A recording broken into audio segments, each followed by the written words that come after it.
All right. We can start, right? Absolutely. Okay, because there's still 30, so we gain 30 seconds.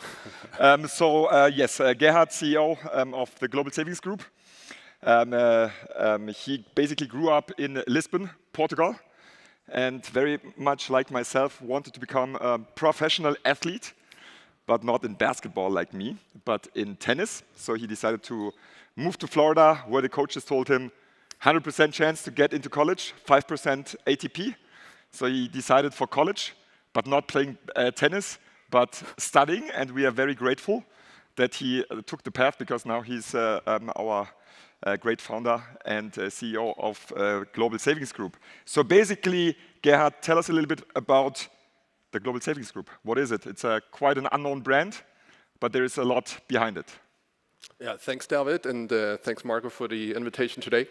Yeah, thanks for the nice introduction. Appreciate it. So, yeah, Global Savings Group is basically a holding brand. So it's a B2B brand, and you can see that here on the screen, we run dozens of different consumer brands. They all are combined with one big vision, which is to empower people to do smarter spending decisions, and we do that across three major verticals of product groups that we operate. First, we run the largest deal community sites of the world. Second, some of the European largest cashback sites. And last but not least, the global leading coupon network. These three products all help consumers to take smarter spending decisions across every vertical of e-commerce. So it goes from fashion to electronics to insurance. If you want to open a new bank account, we make sure that it's all covered, and we thereby sit on top of the entire e-commerce space.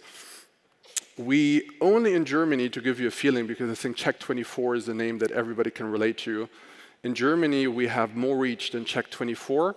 And that's driven by that little crocodile you can see there on the slide, My Deals. Probably a lot of you have stumbled over My Deals, 8 million unique visitors per month only. And that's basically just Germany. That's 1 out of 26 markets we operate, and we just started the US by acquiring coupons.com. In total, we are roughly 1,000 people operating worldwide. Very, very interesting. That was a long journey, so give us, because there's a lot of those single sites, distributed across the world. So if you combine everything, what is the size of the business? How much GMV do you turn over for e-commerce partners? Just to give the audience a little bit of a flavor to it. So you can say roughly across all sites, we facilitate around 500 million of GMV on a regular month on average. And if you take then the Black Friday, November craziness, it's over 1 billion, sorry. And in totality, if you would take the GMV we drive on a yearly basis, we would be among the top 10 e-commerce marketplaces that are out there in Europe. So that's roughly how I can think about it in terms of size. The business model, just to also clarify. How we work there, we basically get a commission on every transaction facilitated. That's one of the core elements of how we drive the business. Profitable, non-profitable? Highly profitable. Which we worked towards very hard in the past 2 years. Absolutely. And now eventually reached it with a high level of profitability. So, it's been a long journey, 11 years total. How did you grow into the position that you're in today? Yeah. So look, we started the first 5 years really building from scratch the first segment of the business. And then the core component of our growth, particularly over the last years, has been M&A. The markets we're operating in, and a lot of these brands you can see again on the slide, is a highly fragmented market. A lot of people don't really understand the market. And we really clearly identify the opportunities in terms of identifying highly profitable assets that we can basically professionalize, under-monetized assets that we basically drive in terms of adding our advertiser network. We've done more than 7 M&A deals, covering from a range of 10 to 250 million in total volume. And probably if you add the total volume of M&A transactions we've done, it's around 500 million of M&A that we have executed over the last 5 to 6 years. And looking forward, How do you envision the upcoming 3 to 5 years? What's the focus? So there's a lot, there's a lot we're doing right now in order to integrate the companies and actually leverage the competitive advantage by having them all under one roof. And there's tons of synergies we're lifting as we speak. Next to that, we're looking into further product extensions for the existing products. So we sit on top of a massive user base. So obviously, we do everything we can in terms of going in store, leveraging, so to say, the power of the user base, increasing the value of the cohorts through, basically adding more product variety. So that's one piece. And then the second piece is we're not done with the M&A journey. So there's, a lot of additional, so to say, targets in multiple markets we're currently talking to. And last but not least, we just entered the US with the acquisition also of coupons.com. So the US by itself, for most of our products, has not yet been launched. So that's ultimately, one of the biggest growth drivers we will start kicking off over the next 2 to 3 years as well. And how exactly do you acquire those companies? Is it like, by swapping shares into the company, by paying out, by leveraging through debt?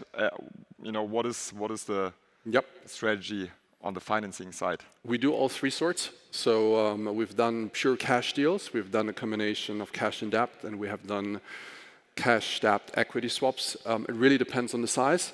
Obviously, in businesses where we truly believe also in the founders that have established them. So if you look here also at Pepper, it's a 15-year-old business, and so to say, the core founder is now, really relevant shareholder also of GSG. So we make sure that we keep the core people on board as we also, build out culture. And keeping the founders, that actually have built some of these companies over these 15 years and maintaining that strong culture is essential. So it really depends on what we see also in the management, in the founder team as we talk to the assets, and also obviously on the size of the overall deal. And I mean, there has been massive of post-merger integration, and obviously, building out the technology to support all of those acquisitions. So what was your experience? In which direction did you have to develop the company, to make this possible and increase basically speed on M&A transactions? So I think we learned pretty well how not to do it on the first and the second transaction. Out of that, I think we were able to derive a really good playbook on both the screening side of things, on the, so to say, how we set up the deals from the beginning. And the playbook, on the one side contains very factual elements, what's the target operating model? Clarified from day one. How do we integrate? How far do we integrate? Which synergies do we capture first, second, third? Particularly whenever we have to technically integrate and there's no platform ready, that's cumbersome. So we're for parts of the business, we're just kind of launching a complete new platform to integrate through some of the companies acquired. And last but not least, there's the soft piece, which is how do you build one cohesive culture, given that we have now more employees that joined our company through M&A than that originally grew with us. And that has been a massive effort over the last 12 months, and we'll continue to invest particularly also on those rather soft elements to keep a strong bond in the company. How many tech employees do you roughly have in percentage out of the 1,000 employees that you have? I would say roughly around, if you take full development, probably around 20-25%. 25%. So it's also like a massive tech operation. Yes. That supports this platform play to eventually, acquire companies and efficiently integrate them. Absolutely. Okay. Any fundraising plans? So, we're always, when it comes down to M&A, we're always looking for opportunities to continue the journey. And I think particularly for the second half of this year, of the next year, we're definitely having, ideas to do a potential primary round. And there's opportunities, look, we're 11, 12 years down the road. There might be also opportunities for secondaries for a lot of the funds that have helped us to come as far as we are. So yes, we're always on the lookout for that. So secondaries plus primary opportunistically for M&A? Absolutely. That sounds like very interesting for some of the people from PE that are here, or growth equity. Great, perfect. So right on time, 18 seconds left. Thanks a lot, Gerhard. Thank you, David. Thanks a lot for having us.